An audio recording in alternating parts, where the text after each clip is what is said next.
Bem, parte 2, vibração forçada.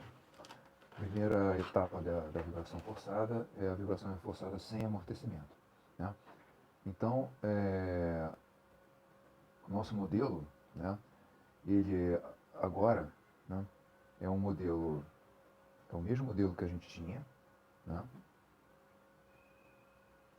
o mesmo modelo que a gente tinha antes, só que, né, agora com a aplicação de uma força externa,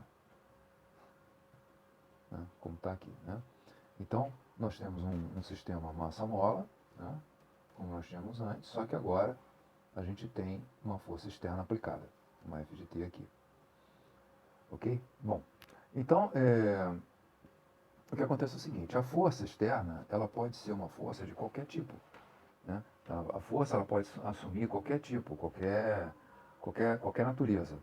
Mas no nosso caso aqui, né, o tipo de força que a gente vai tratar é a chamada força harmônica. Né? O que vem a ser uma força harmônica? A força harmônica é uma força que ela é regida por uma função harmônica. E uma função harmônica, né, é uma função, como nós vimos lá em métodos, né, é uma função do tipo seno ou uma função do tipo cosseno. Onde seno e cosseno é basicamente a mesma coisa. Né? Um seno e um cosseno são a mesma função defasada de 90 graus. Então, essa função é uma função que possui uma amplitude máxima, que aqui está sendo representada por F0, e uma frequência, que aqui está sendo representada por ômega F. Né? Então, antes a gente tinha o ômega N, que era a frequência natural. Agora a gente vai ter o ômega F, que é a frequência da força, certo? Bom, então aqui cabe então o que a gente tem agora? O que se precisa aqui, né? Você tem uma força aplicada, você quer saber qual é a resposta do sistema àquela força aplicada. Bom, então para isso a gente precisa chegar, né, numa equação, que é essa equação aqui, a equação de movimento, e para chegar nessa equação a gente vai seguir o caminho que a gente seguiu lá na vibração livre. A gente faz o diagrama de corpo livre, né? A gente então isola a massa, indica as forças, então nós temos é, a força da mola e a força externa, então a força da mola está representada aqui por FK. Né?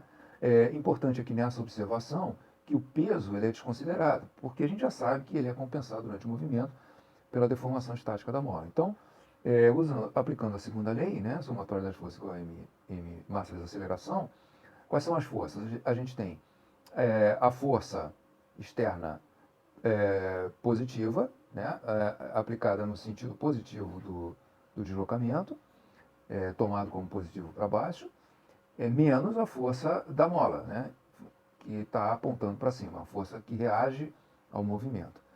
Isso é igual a massa vezes aceleração. Então, arrumando aqui a equação, a gente tem que em mx2 pontos, a massa vezes a aceleração mais a força da mola é igual à força externa, onde a força da mola é igual a kx. Logo, a nossa equação, né, equação de movimento, ela é dada por essa aqui, né? M, x2 pontos, mais kx igual a F de t. Tá? Bem, o que acontece? Nós temos que a força ela é do tipo harmônica, né? Uma força harmônica. Ou seja, então vamos considerar que ela pode ser um seno ou um cosseno, mas vamos considerar que seja um cosseno. Tá? Então F de t é igual a F0, que é a amplitude máxima cosseno ômega ft. Então qual é a solução esperada?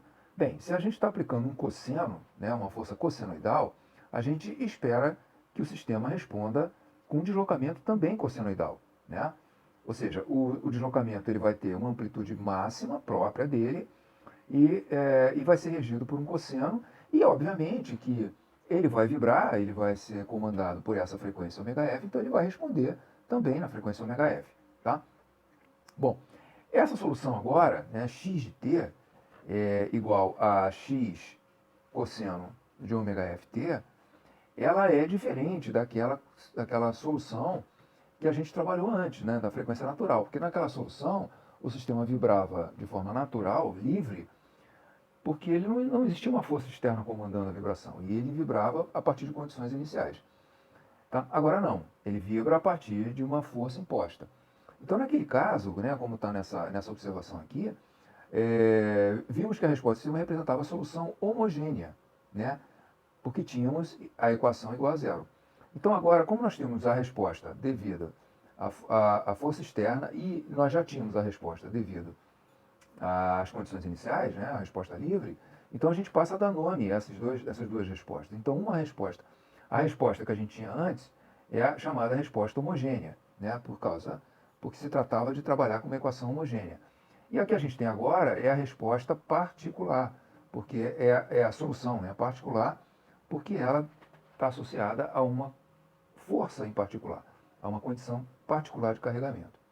Bom, agora então o sistema forçado responde segundo uma combinação dessas duas soluções, que é a chamada solução completa. Então o que acontece, que na realidade, é que o sistema, ele quando a força é aplicada e a vibração começa, ele vai, na verdade, responder com uma resposta x de t, que é uma combinação da resposta homogênea, né, com a resposta particular. Certo? Então, por que isso? Porque o sistema, ele, ao se injetar a carga nele, ele vai tender a responder de uma forma natural. É como se ele entendesse, entre aspas, né, que ele está recebendo uma condição inicial. Então, ele tende a começar a responder como se fosse uma resposta natural, uma resposta homogênea. Porém, como a força externa se impõe e se mantém, né, com o ωf, né, ele passa a assumir, ele passa a acompanhar a forma da excitação. Tá? Uma coisa que não ficou muito enfatizada da minha parte foi que o que nós estamos vendo agora, uma F de T harmônica, né, uma F de T harmônica, isso é simplesmente porque a gente tem que começar a estudar, quando a gente está estudando vibrações, a gente tem que começar a estudar com o tipo de força mais simples. Né? Na verdade, o tipo de força mais simples é uma força constante. Tá? Mas uma força constante não vai provocar vibração. Então, para provocar vibração, a gente precisa de uma força cíclica. E a força cíclica básica é a força harmônica. Então, a gente viu lá em métodos a teoria da análise de Fourier, na série de Fourier, que a gente tinha lá funções periódicas, né, onda triangular, onda de serra, onda quadrada e tal, que eram descritas como uma combinação de funções harmônicas, como uma série de funções, somatória infinita de funções harmônicas. Então, a gente já sabe lidar, do ponto de vista matemático, com a solução da equação, né, quando a gente tem uma força harmônica, uma força periódica qualquer. Né? E a gente, obviamente, que sabe também lidar com a força harmônica, né? A cosseno-osseno.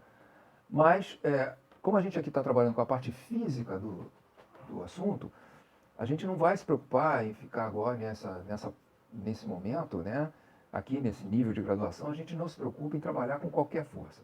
A gente trabalha com a força harmônica, mas a gente, de uma certa forma, já sabe como lidar matematicamente com qualquer outra força. Então, o objetivo aqui é uma questão conceitual, é uma questão de fixar conceitos, né, físicos relacionados a esse assunto. Bom, então, voltando para cá, né, a gente tem, então, que a solução completa, né, a nossa solução, né, ela é constituída pela parcela homogênea e a parcela particular. Então, a parcela homogênea, ela caracteriza uma parte da resposta chamada regime transiente, né, que é o início da resposta. Mas depois, prevalecendo a excitação externa, a força externa, a gente passa a ter um regime permanente. Né? Então, é steady state em inglês e transient em inglês, né, para o transiente. Bom, então, a nossa solução completa, a gente então tem que lembrar como era a solução homogênea, como a gente chegava na solução homogênea. Né? Então, a solução homogênea, a gente tinha uma solução que era uma combinação de cossenos com senos, né? Um cosseno com um seno, e isso se dava na frequência natural. Né? E o quanto de cosseno e o quanto de seno dependia dessas constantes aqui. Tá? Ou então, escrevendo de outra forma, né, para lembrar, a gente escrevia só com cosseno, seno, e a gente inseria, então, o chamado ângulo de fase. Né? E essa amplitude, ela era uma amplitude que era uma combinação, que era uma resultante, né, das participações do cosseno e do seno. Tá?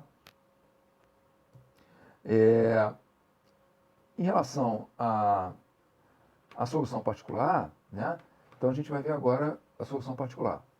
A solução particular, XP, né, ela o que acontece? A solução ela vai ser também, se eu tenho uma excitação cossenoidal, eu vou ter uma resposta cossenoidal. Tá? Então, o que acontece aqui? O que tem aqui nessa expressão de desconhecido? Né? A frequência é a frequência da força. Né? A frequência é a frequência da força. O problema é isso aqui, é a amplitude da resposta, ou seja, como que o sistema responde em relação à amplitude máxima. Tá? Essa amplitude máxima, obviamente, que a gente entende que ela vai ser função da força máxima, mas ela também é função da frequência da excitação. Tá? Então, aqui agora a seguir, a gente vai ver então como é o desenvolvimento da expressão, né, da expressão que relaciona a força máxima, o deslocamento máximo, como uma função da força máxima e da frequência da excitação.